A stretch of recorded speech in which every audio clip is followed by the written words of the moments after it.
we have a lot of pre and post-award administrators in an integrated office, followed by the central office. All right, thank you so much.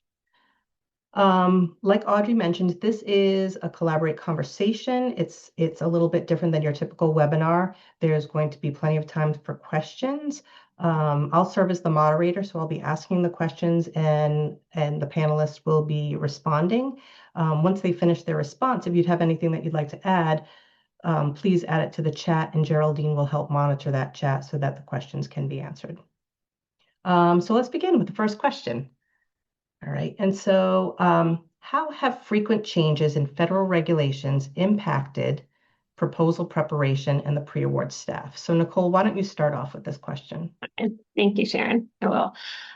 So this question just has a lot of answers to it because, of course, it depends on your institution, who makes the decisions at your institution, and who all's working and involved. But the one thing we've noticed that's been across the board is that with each new regulation, there's additional compliance checks. There's additional documents that have to be found, multiple steps for verification, compliance checks, and it's just added more work to the pre-award staff. It's not always as quick and easy as you think it might be. It has added time. It's also added some stress. We've seen that a lot. But it also means there's more work for the faculty too. The faculty are having to verify more information. You're having to do more communication regarding these new policies and regulations to make sure you're in compliance with the federal government and able to submit a proposal that doesn't lack anything and that you can actually certify yes to all those new certification questions that are part of the proposal. For us, we've seen our staff it's kind of been a big hurdle for our staff to say they've been consistently doing proposals one way. They know what they need to check for. They know what they need to do. Now all of a sudden they have an extra step they have to do. And sometimes they forget it. Some of them are Johnny on the spot. They've got it added to their checklist or to however they're making sure that they have all the steps in place. And some of them just can't get it worked in. And so we do find that sometimes it's coming down to we've forgotten or we forgot to communicate to the faculty that we need to do these additional steps to ensure that we're in compliance with regulations. And then the faculty get frustrated. And of course, they're trying to hurry up and do whatever needs to be done so we can certify that we're in compliance. We also found that it's involving more offices, not just our central proposal office. We're having to reach out to other offices on campus and we're having to coordinate and make sure everybody's on the same page and that what we're communicating is consistent from all offices. One of the hardest things is when faculty get mixed messages and they're like, well, this office told me the regulation said this. Well, now this office is telling me, no, the regulation actually says this. And so then also we've had to look at who gets to make the decision about what the regulation says, who's interpreting it, who gets the final say. And so that's just a whole nother step that's been added. And it's just adding to the time it takes to review a proposal and to make sure you're in compliance for submission. And of course, faculty, right? They've done their part. They've written the technical narrative. They've given you all the pieces. They just want you to hurry up and submit. But now you have to add this. You have to say, whoa, slow down. We need to be sure that as an institution, every proposal is in compliance and meeting these new federal regulations. Also, as these federal regulations change and faculty find they can't be in compliance with it or they haven't done it, they get frustrated too. And so that frustration obviously comes out during the proposal submission stage, and then you get a lot of emotions, and emotions just make everything more challenging, right? It's harder to stay professional and stay together and work collaboratively when you're stressed and overworked and just overwhelmed by what you're being told.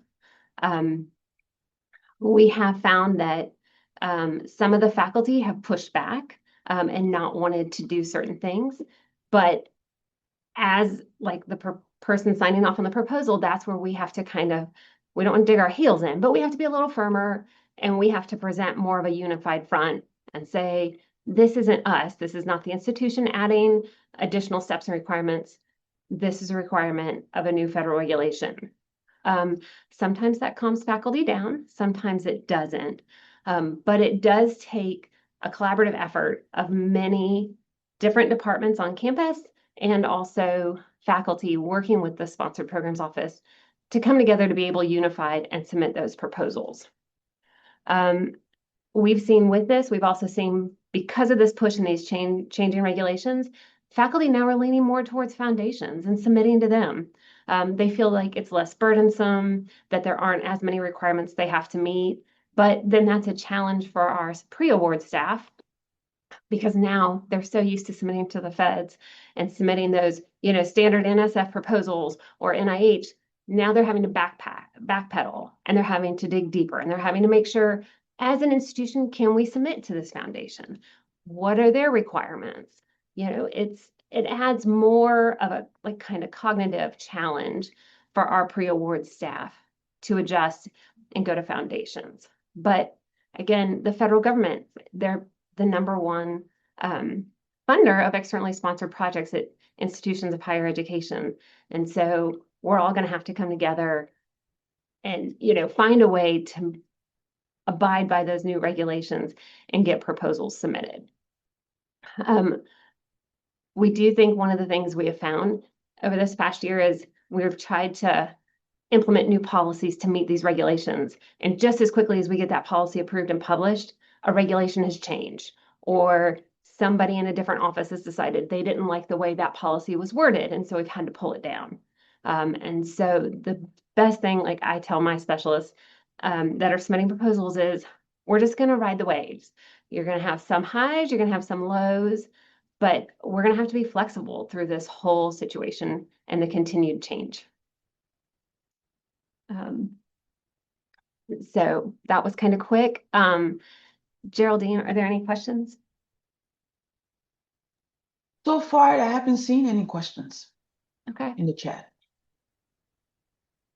Any of the panelists have anything to add? Experiencing anything different at your institutions? No, I think you make a really great point about the way different offices sometimes interpret the regulations. I think that offices of sponsored projects have one way. We're so used to seeing the way that the guidance is written that we have one interpretation, but it's not uncommon for like a legal team to maybe have another one. So I think that's an excellent point. Thank you. One of the things we also found here is that our sponsored programs office is a little more liberal and willing to submit a proposal a certain way, whereas our legal team has been more conservative and hesitant. And they want to be sure we have like consistent language or we're all doing it their way. So that's also presented a challenge for us. So I have a question in the chat. All right. All right. So is there any training being provided on the new regulations to your pre-award staff and faculty? If so, is training from the compliance or sponsored programs office? So what we've done here at UA is first, we offered training for our specialists, and then we scheduled lunch and learns out on campus with our faculty. We have specialists also out in the department. And so we met with them during these lunch and learns and went over the changes and why we were doing it. And then we also posted an FAQ and shared it on an email blast that went out to the university.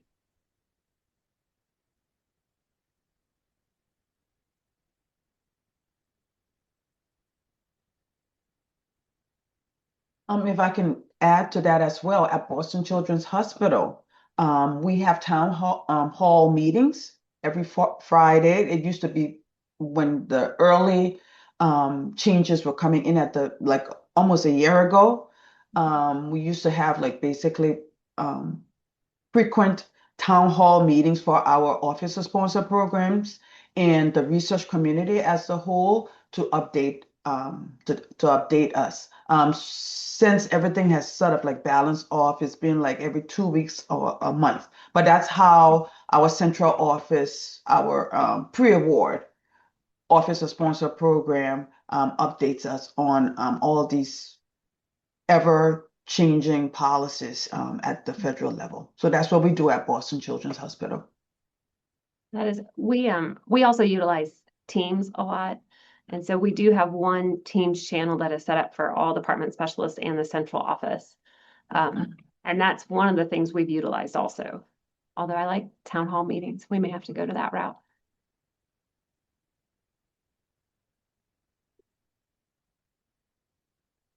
Okay. If there are no other questions, we can move on to the next question.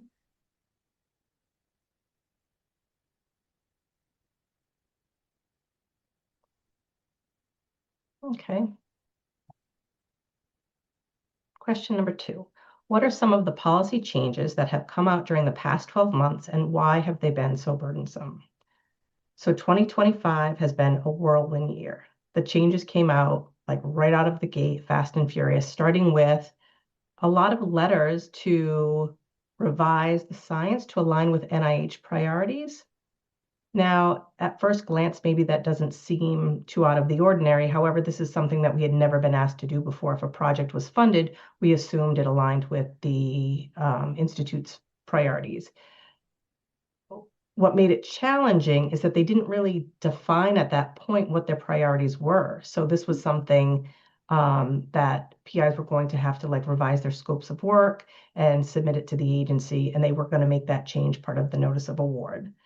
The second thing in February, they had come up that they were updating their IDC policy. Now, again, this has been paused mostly through legal action and was recently just appealed, but we don't know if this is going to affect our communities. And I think this was a source of real stress for a lot of research administrators. This was going to have a big impact. People knew that this would impact their positions.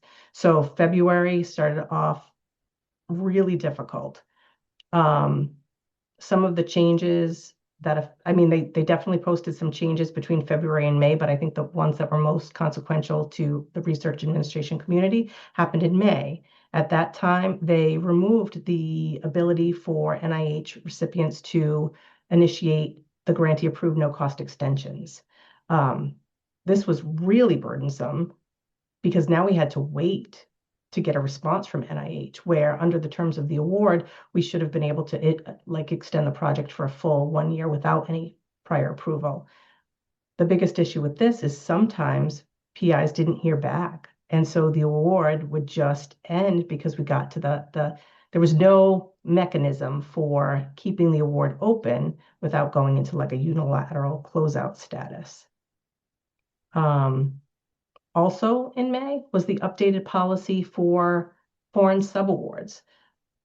Research is one of those things where we have faculty members who their research is geared and they need to have the input of foreign collaborators. NIH had changed their policy so that they were, at that time in May, they were saying that a new funding mechanism would be used exclusively for funding projects that had foreign subawards. I believe the notice of the award had read something that they were worried about the oversight without providing really specific examples. And so this was really burdensome because we had a lot of existing awards that did already include foreign subawards that were being held up until they could kind of deal with that process. And the process from NIH wasn't really well laid out at that time. In July, they issued an award notice geared towards fairness in proposals, where they limited PIs to 6 proposals per year. The notice the notice that they released had pointed mostly to AI. Unfortunately, a lot of institutions don't really have a great way of, if the PI is the primary PI, sure, it's very easy to check your records to see how many proposals they've submitted to NIH. But in a case where there's like a multi-PI proposal, some systems don't allow to capture that. And so that's a little bit more difficult of a report to run. The other thing institutions were dealing with is whose responsibility was that going to be? Was it going to be the PI? Was it going to be their administrators? Or was it going to be the central office ensuring that they hadn't exceeded this limit? The notice itself, again, it was saying that they wanted the NIH to be more fair. However, the last sentence of the notice seemed to mention that the change was going to affect a small number of faculty members anyway. So it was unusual to see a notice released that NIH themselves said was going to have a limited, I guess, response. So in July, they also released the policy requirement to train key personnel, senior and key personnel on other support. We discussed this at Brown University at length because the instructions were pretty vague. It said you had to implement training, you had to provide resources, but there wasn't really any great description on if we had to certify faculty. Was that certification being retained somewhere? Did you have to submit a certificate? Did the training have to take place at proposal stage, or did the training just have to take place before the award was made? So institutions were struggling with some of that guidance. In August, the no-cost extension link came back, which we were glad about, but we had already submitted so many of these other no-cost extensions, and now we didn't know if that was going to have any implications on faculty members being able to request a subsequent no-cost extension at a later date. September, it was the implementation of the NIH research security policy. For many institutions, they had a similar policy for NSF, but if you have PIs that were strictly NIH funded, they may not have been familiar with the NSF research security training. And so now you needed to do widespread training of the remainder of your faculty. Now, by the end of September, after universities and institutions had struggled to get this in place, they rescinded it. So now we didn't need to roll this out. And I think a lot of the problem with these policies that they were implementing, they were so quickly changed. It was hard. It was really hard to send out a notice to your faculty members and administrators only to have to retract it like a week later. In October, of course, we had the government shutdown, and that put a halt to federal funding. People weren't getting their notices of award, so that was, again, another stressful thing. I mean, I think institutions were more familiar with this because it had happened in the past. But I think on top of all of these other policy changes, I think administrators were really feeling the stress from this. In December, the implementation of the research security training was reenacted, this time with a little bit more guidance. They pushed it off until May. But we were also dealing with the implementation of the common forms, which is going into effect at the end of this month. Now, this is still a source of challenges for many of our departments because even the NIH systems themselves, ERA Commons and some system to systems, they're still working out how these live signature forms are going to be validated and whether it's going to be a warning or an error. And I think the way that NIH is handling this, if they can't get the system situated before January 26th, that institutions are going to have to put in help desk tickets for every proposal that they've submitted that may have generated an error. So I think this is still something that's really going to be a heavy lift for research administrators and in the central office if this has to happen with every proposal that's submitted.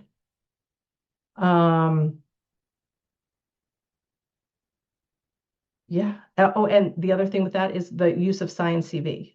Again, investigators who submit proposals to NSF are probably more familiar with this, but some PIs are NIH specific and they may not be as familiar, and their administrators might not be as familiar with the system to generate the biosketch and the other support. So yeah, it's been a fun 2026. Let's hope 2025, let's hope 2026 is a little bit more calm. Geraldine, are there any questions in the chat? Yeah, there are a Related to few this question, I guess. questions. Yeah, there are a few questions coming in. Some are on topic, some are off topic.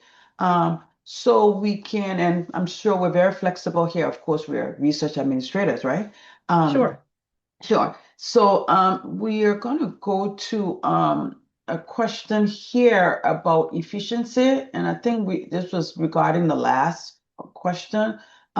Joshua wanted to know regarding efficiency. He had a PI point out that their last application took over 60 emails to get sorted, and they have job duties that take considerable time out of their week. What steps can be taken to reduce the amount of back and forth in the pre-award process? Anyone? I think Kevin might answer that in his Okay, next Kevin. question. All right, Kevin. If we want to go to question 3. Well, yeah, I was going to say, do we want to move along with question? I think Kevin is actually next up with question 3, and he'll be able to Okay. answer that. If there's Okay. no questions for question 2, we can save the other questions either after, like for the applicable question, or just save them toward the end. Yeah, so some folks have been asking for resources for the regulations. So I don't know if we have any resources we can post in Yeah, the so chat. yeah, so the ones that we were just talking about, the NIH has a web page devoted to all the notices that they release, and you can look at them by year. So Mhm. if you go to the NIH webpage for policies by year, you'll see all of the notices that I've referenced for question Okay, 2. excellent. And did any of the panelists have anything to add? Question 2. Okay, let's move on to question 3. So Kevin, how do pre-award teams stay agile amid the evolving federal guidance? Right. So there've been a lot of great questions come in, and I think you and Nicole did a great job of sort of putting this on a tee in a sense of Nicole's comment about maintaining flexibility. I think we use the word agile here, but I think we're all talking about the same thing, being adaptable and quick to change directions, which is, I like to think of sometimes pre-award as almost like a humongous ship that takes a really long time to change directions, but we've had to increasingly become much more nimble. So, you know, I think agile, nimble, flexibility, et cetera, is kind of wonky business terms. But what does that mean from a practical standpoint as we talk about the changes that you just mentioned in question 2? So, one of the things I think can really help is having a strong cross unit or cross institution or cross departments or whatever it might be in your particular case, collaboration, so that you have these, regular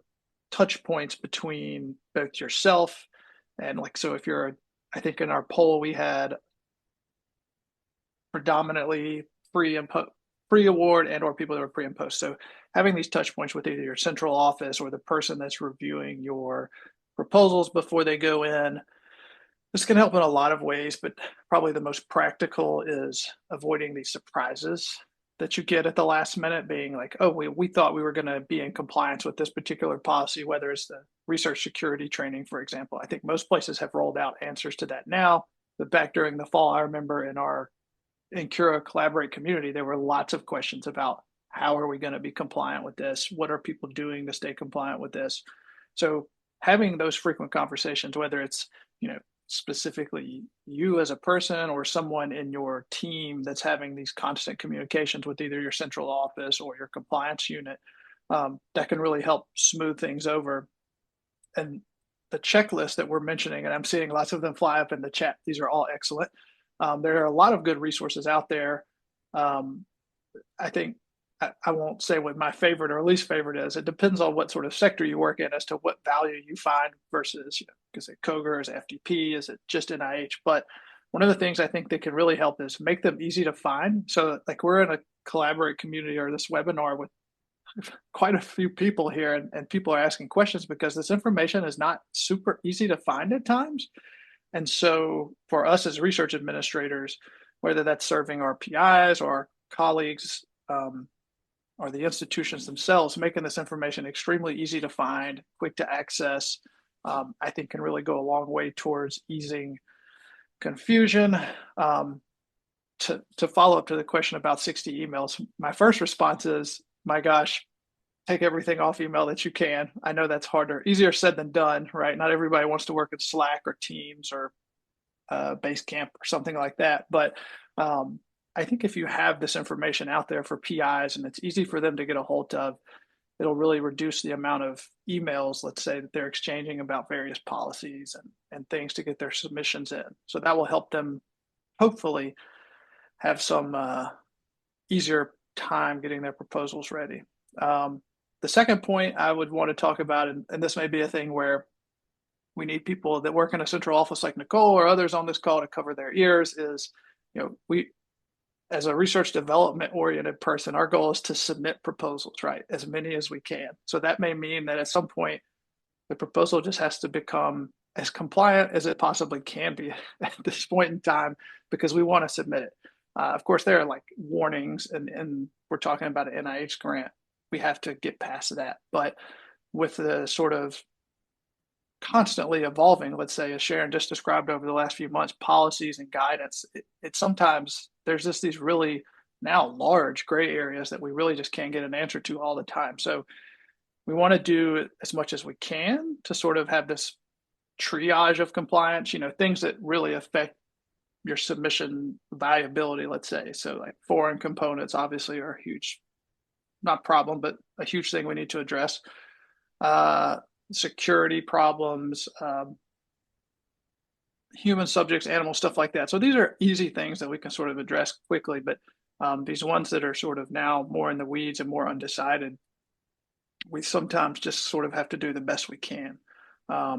We do want to give our PIs good, clear, say, digestible summaries of the practical implications of all these policies we've talked about. I think if you just linked your average PI to the list of COGR policies, it just wouldn't go well, right? Like they're not going to know what are they looking at. A lot of times they're not going to necessarily understand what the implication might be for them to get their R01 in on February 5th, right? That's really what they care about. So we want to give them information, but not too much information such that we overload them. So thinking about how to do all that sort of knowledge sharing and remaining agile or nimble when we do that. One of the things that at my institution I've found works really well, they don't call them this, but I view them as this is sort of these like micro trainings. So these are quick, like 10-minute actionable things that we can provide to research administrators, thinking specifically pre-award administrators. Usually this can be done at an existing or standing meeting. I think most offices have probably at least once a month. Some perhaps more frequent meetings, and you can just tack these on there without making it sort of a big to-do. And that can also sort of can kill a couple birds with one stone here, where you can empower your pre-award administrators to present that training. That way they become, if not subject matter experts, more of a subject matter expert than they already were, and help sort of build redundancy on your team to, if we have someone that's, this person's really great at understanding FAR clauses or something like that, that'd be great if we could spread that knowledge around. Then lastly, with staying nimble is sort of learning from our mistakes and creating this sort of, I like this culture of iteration maybe. So one of the things that we do after proposals are submitted is, if they're particularly tough or problematic or had some interesting challenges, we can do debriefs after these. I don't think that's necessary anytime you have a challenging submission, but if it's a unique situation that you or somebody on your team thinks people can learn from hearing about how you approach a particular problem, that can be very useful. And then just, staying proactive with federal trends. I think there's a lot going on in the chat about how to do that and best practices to do that. And so I think, like we said, making the information digestible, whether it's for PIs or research administrators. So you have to consider your audience there. So we've been asked, and we've talked about in the collaborate community, like, a deliverable of keeping up with some of these changes. And, you first really need to ask, who are you updating on this? Is it your PIs or is it your research administrators? Because oftentimes your answers will be different depending on that. So I would say, in addition to the great resources people have put in there, we have our collaborate community. There are other communities. Their research admin listserv. Reddit is a constant source of information, some good, some less so, but there are endless possibilities to find information. So yeah, are there any questions? I saw some questions come through, but I didn't get to read them, Geraldine. Yes, so there are some questions here. Let's start with a question, a very interesting question up here.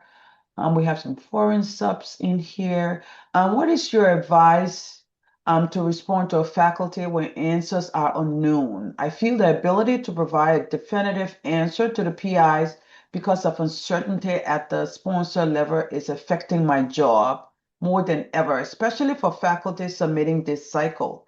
It is particularly anxiety increase, and I would love to hear how the panel deals with this.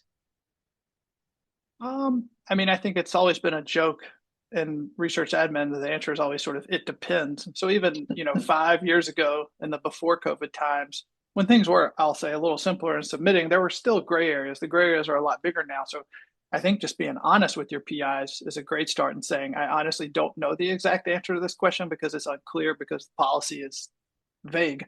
And so I think depending on what the question is, if we're talking about foreign subawards or whatever, it's just really walking them through your thought process and the guidance you're giving them and showing them, not just sort of reiterating or pointing them to a policy text that's like government speak wonk stuff, just sort of reasoning with them and letting them know how you arrived at that decision so that you're, not just sort of a messenger, but you can empower your pre-award people to make informed recommendations rather than just saying things directly to people from a policy document.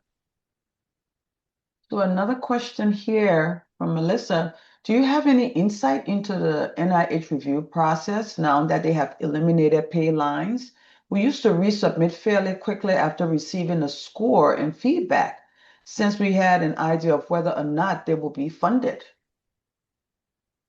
I don't. That's sort of like, I think everyone's sort of waiting to see because we're about to go through that first cycle of this. And I think as we get more cycles under our belt, people might have a better interpretation. But yeah, I don't. Maybe some other panelists do, but right now we're just sort of waiting and seeing how it happens. But I agree that the thought process behind resubmitting or not, the math may be changing. Although again, coming from research development perspective, I'm always going to say yes, submit, yes, resubmit, just submit all the time. Right. Any other responses from the other panelists on the pay line? Another question here, do your institutions have a position devoted to reviewing all sources, reading new policy statements, and informing the team about upcoming changes, or are all members of the sponsor projects team expected to individually review changes as they are posted by various federal agencies? I can jump in and say we get a weekly email from our central office that summarizes sort of the week's news and the policies that, and if they're not, abundantly clear at that point how they're going to address them, they'll say that and say, this policy has come out, we will address it in the future.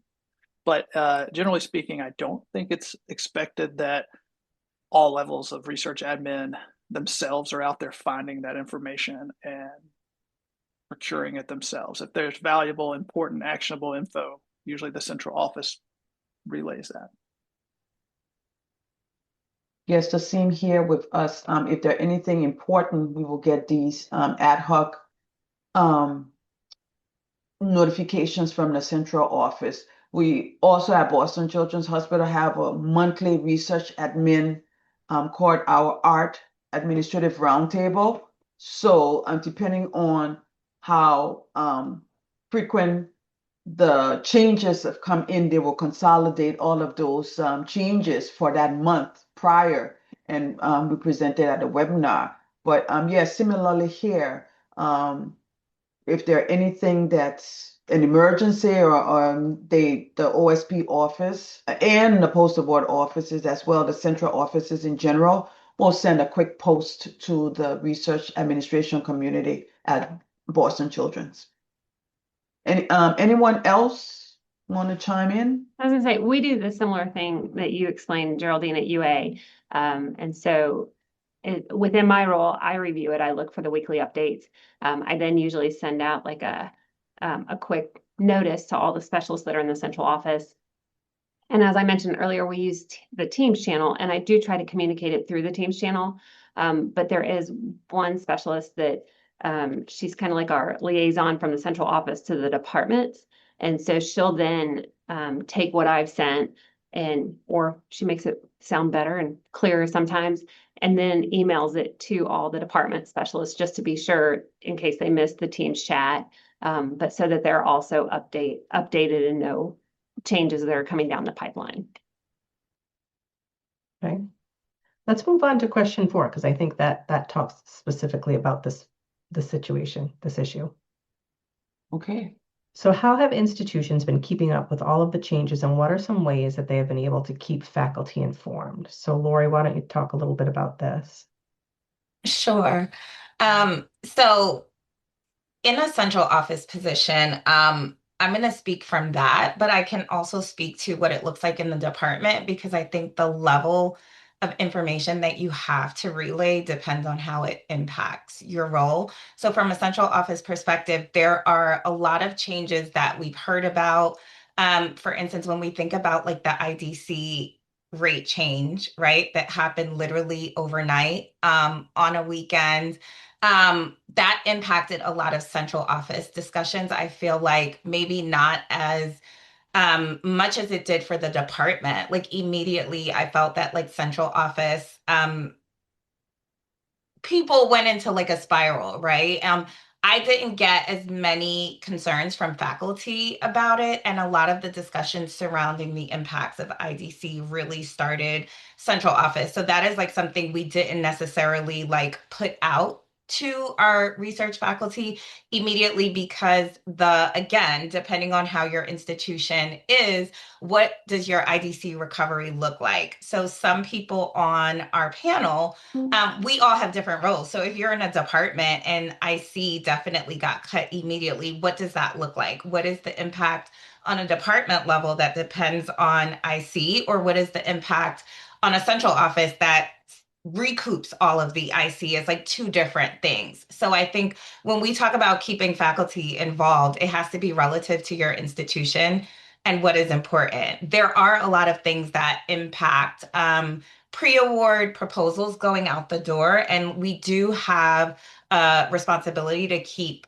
the people who need to know informed. And so at our institution, that usually stems with our department administrators that are helping to prepare the grants. They're the ones that we know are going to get the information in the hands of who needs it. So I can't tell you how Science CV, even though NSF and DOD are already using it, still a surprise. Guidance has gone out. We have done communications to people, but yet still right before a grant is coming into play, someone still acts like they don't know that they have to use it, right? And so then it's kind of like, well, what do you say to someone? We have a system where we send out notifications and it keeps track of who opens the email, right?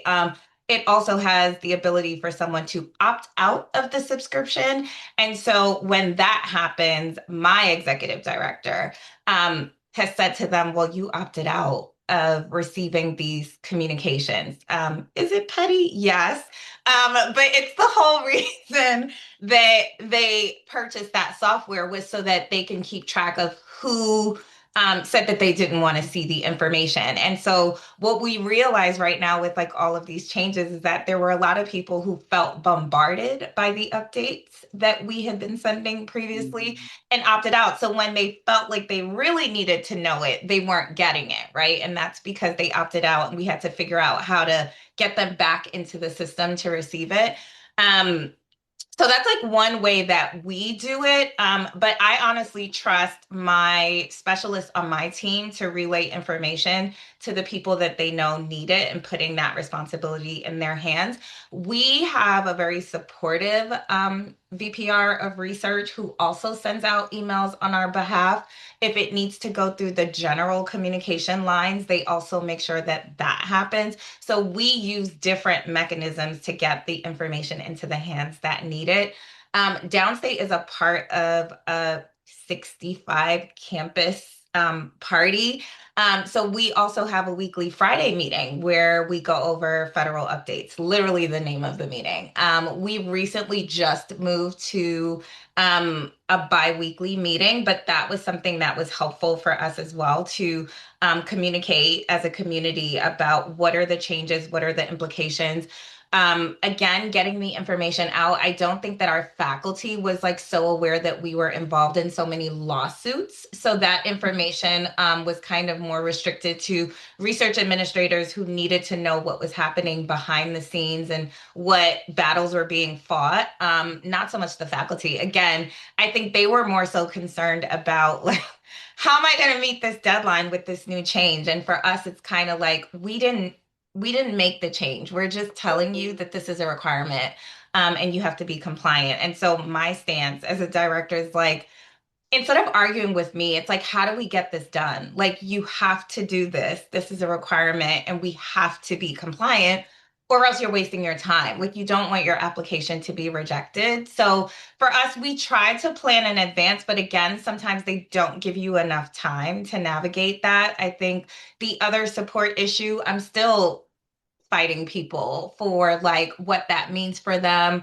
And again, thinking that the responsibility comes from research administrators to make their life more difficult is not what it is. But we try our best to use emails, listservs, newsletters, town hall, faculty meetings. Like we've had our SVPR send out emails on our behalf. Like we try to use everything that is at our disposal to get the information out there.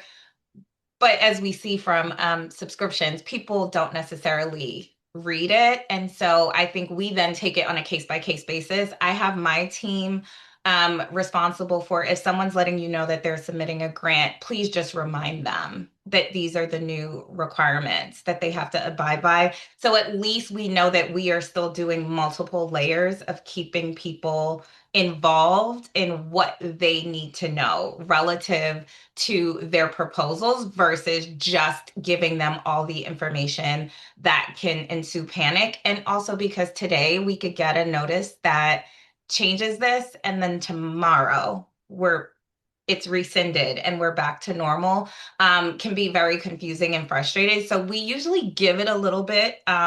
What we've learned this year is to like not jump the gun and just like automatically shoot out messages to people. Like we give it a little while to make sure that it sticks. Because what we've learned is that it hasn't stuck or whatever. But the deadlines are also consistently moving. Like it could be January 26th today, and who's to say that we don't know that like by the end of this week, it's no longer January 26th because things aren't fully thought out. So to answer that person's question about like, what do we do with like uncertainty? Like we're just as uncertain, right? Like we can say what it is today, but we can't say that that's like what it'll be tomorrow. And like if NIH hasn't given us an opportunity to contribute to the discussion, we don't have a way around sometimes getting the clarity that they are looking for. So it's unfortunate, but that's kind of the world we've lived in for the past year. Yeah. Thank you, Lori. That's so helpful. Why don't we move on to question 5 really quick? We'll get through that one, and then we'll open it up to questions, any other questions for any of the panelists, just because we are running short on time. So for question 5, how are institutions planning ahead for possible changes to IDC, either through the FAIR model or UG changes or anything else? And Alyssa, why don't you answer that question for us? Sure. Thanks, Sharon.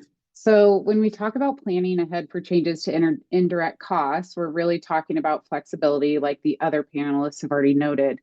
So some changes like uniform guidance, updates are real and already in motion, but others like the FAIR model for indirect cost systems are still proposals, but they clearly point toward greater transparency and potentially different ways of structuring costs.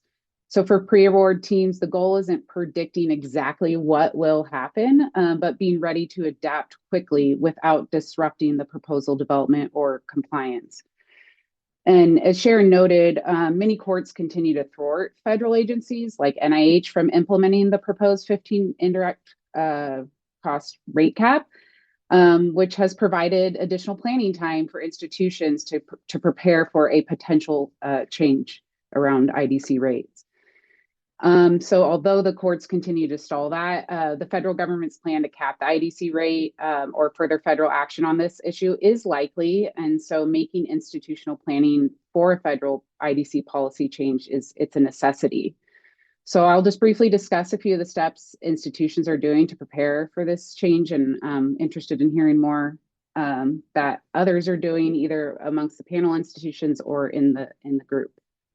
So first, I would say one of the most effective steps is to pre-build adaptable budget templates. So rather than relying on a single fixed template, institutions are developing modular versions that allow assumptions to be swapped. So if that's the different IDC bases, different thresholds, or different cost categories. With new rates or rules, when new rates and rules are finalized, teams can pivot quickly instead of rebuilding these budgets from scratch. This reduces that turnaround time and keeps the focus on the science rather than these last minute budget fixes. Second, another thing folks are doing are modeling multiple IDC scenarios. So these scenarios might include flat or capped rates, revised MTDC bases, or phased in fair style approaches. The purpose isn't to choose a preferred model, but to understand the impact, which again, others on the panel have already previously touched on. So what happens to, for example, like what happens to a typical NIH R01 with these potential changes applied to that budget? Which departments are going to feel the most pressure with these potential scenarios? And what happens to cost sharing and cross subsidies? The modeling gives leadership in the pre-award offices a realistic picture of what financial risks they may face and helps inform the guidance to departments. Another tool folks are trying to implement is investing in training staff to explain those IDC changes in simple terms. So again, the panelists kind of touched on this already, but faculty or investigators, they don't need to know the regulatory detail, they need the clarity. So staff should be able to explain what changed, why it matters, and how it affects the proposal budget. This becomes especially important if we move from a familiar MTDC framework towards something that looks more like a total cost or fair style model. So that clear, consistent messaging reduces the confusion and builds that trust. So again, talking about how the different units on campus are communicating, making sure they're ideally communicating the same thing. Some may be explaining it in more detail because that's for the specific audience they're targeting versus others who, again, are going out to that faculty. It may just be less technical language.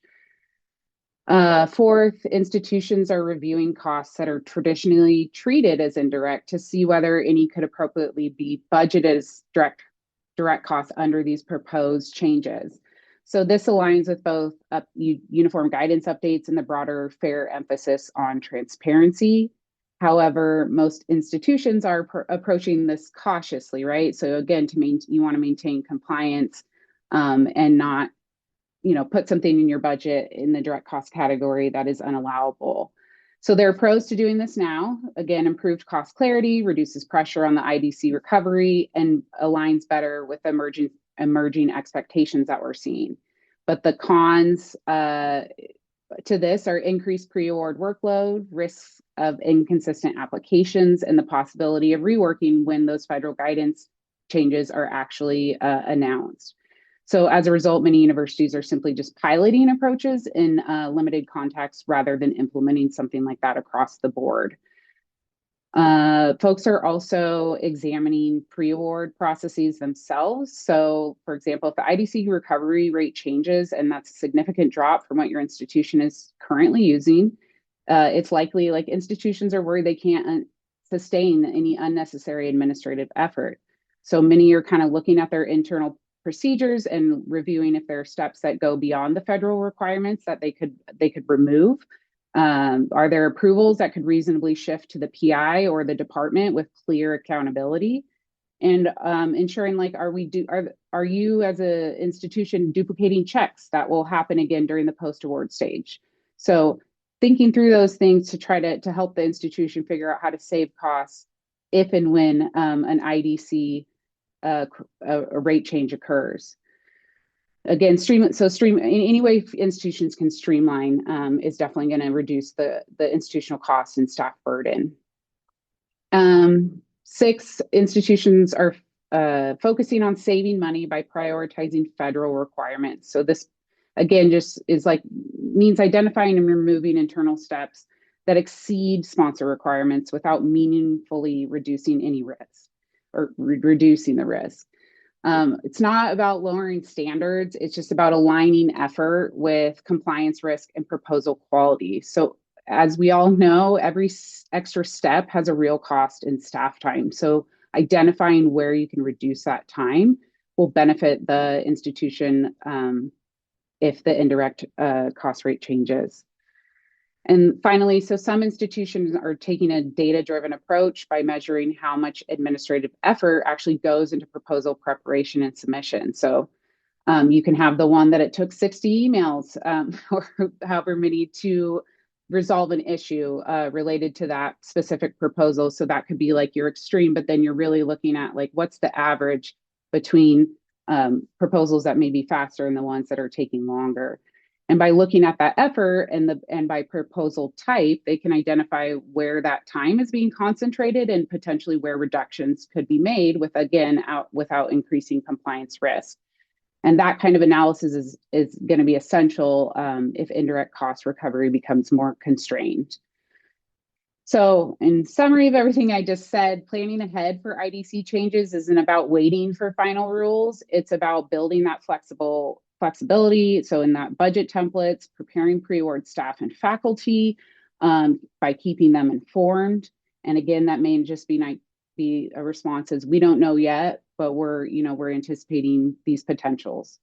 Streamlining pre-award processes and applying data-driven decisions so that when those changes come, the pre-award teams can be ready to adapt without disruption or minimal disruption. And is there anything else the other panelists would like to add before we move into the chat? Yeah, I mean, I think we can move right into questions. That was great. Perfect. Thanks, Alyssa. Yeah, so there's a question here about what trickle-down effects of this IDC change do you expect for the foreign components?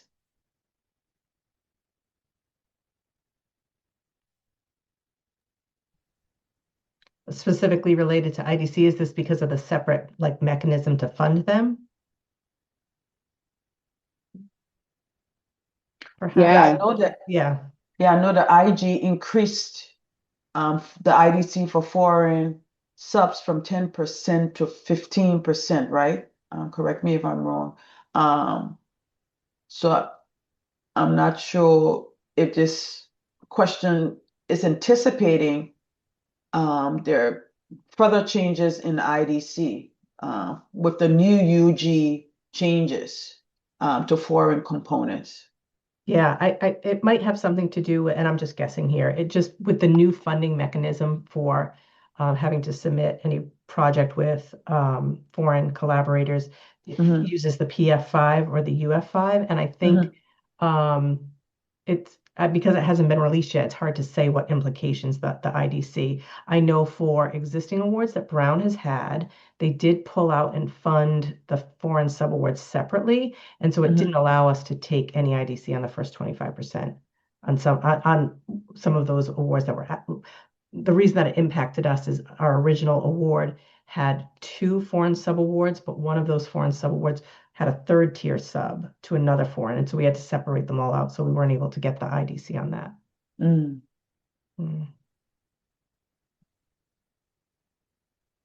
All right. Any other questions? Yeah, someone's Geraldine? looking for example of connector moves besides virtual communications to build bridges to get faculty staff more likely to at least listen up. Any ideas from the panel or chat crew? Got any moves that has paid off with the faculty that aren't already drinking the sponsor project Kool-Aid?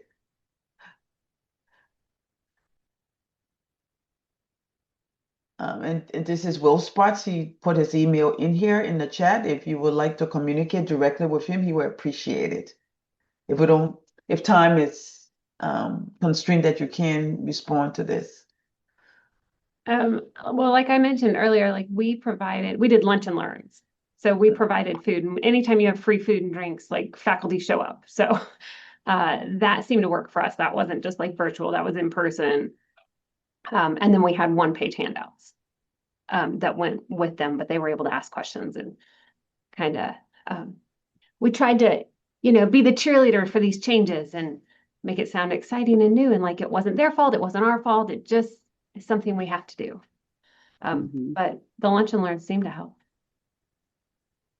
So maybe going to meet them on their turf, either virtually or not, like in a departmental setting versus a central office thing. So I don't do this. I'm fully remote now, but in my previous job, I was in person and actually going. So like every department has a meeting, some once a week, some multiple times a week, depending on what nature of their department is. But going there and showing up and giving short presentations, just like a 10-minute thing at the end of their departmental meeting, can be really useful if there's something that's impacting them a lot. I would say that. Of course, this is a whole other webinar about how to do that effectively as a fully remote person, but we could do that another time perhaps. All right, looks like we have a couple more questions in the question and answer feed.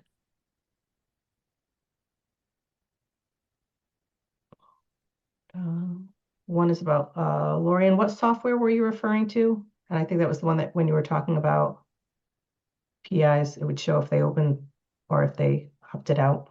It's called Eye Contact. Yeah. It's not free though. Just No, Yeah. the good ones never are. pay for it.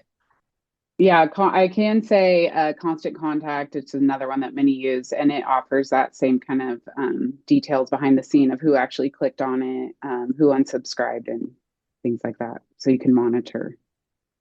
This Yeah, could and be the good very thing is sad. you have like different listers in it. Like we can separate administrators from faculty, like funded faculty from just the ones that like apply. So you can break it out to make it for easy distribution. Is the We're gonna constant stay on. contact, is it free? Constant contact? No, it's not, in my opinion, yeah, an excessive cost. And you can add multiple users as needed, Okay. but there's a monthly fee to it. Okay. But we'll stay on for about 5 more minutes. If anybody has any other questions, I think there's still one more question about new NIH administrator. So I'm gonna be hopping off, guys. Okay. Continue so the conversation. Because I have another meeting. But good job. Thanks, Continue the Geraldine. conversations. Bye, guys. All right, so somebody asked that the administrator was still getting his footing as an administrator, asking how these changes compared to previous years. And from their recollection, major changes were really only established during like the NIH forms updates. Do any of the panelists have anything to add regarding the rapid pace of changes compared to previous years?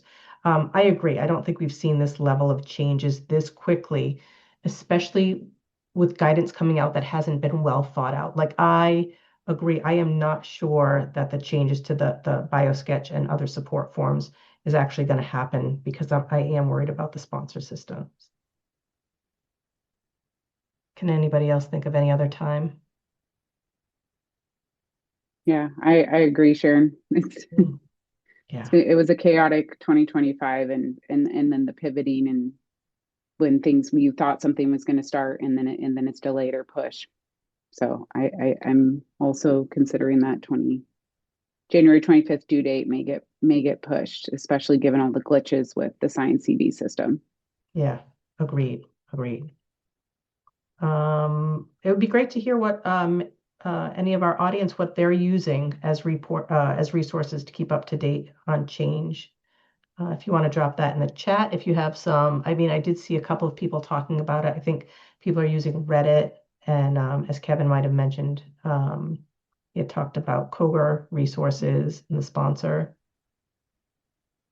and hopefully collaborate the message board in there. Okay, well, thanks everyone for joining us today. It was a great discussion, and hopefully more to come in 2026.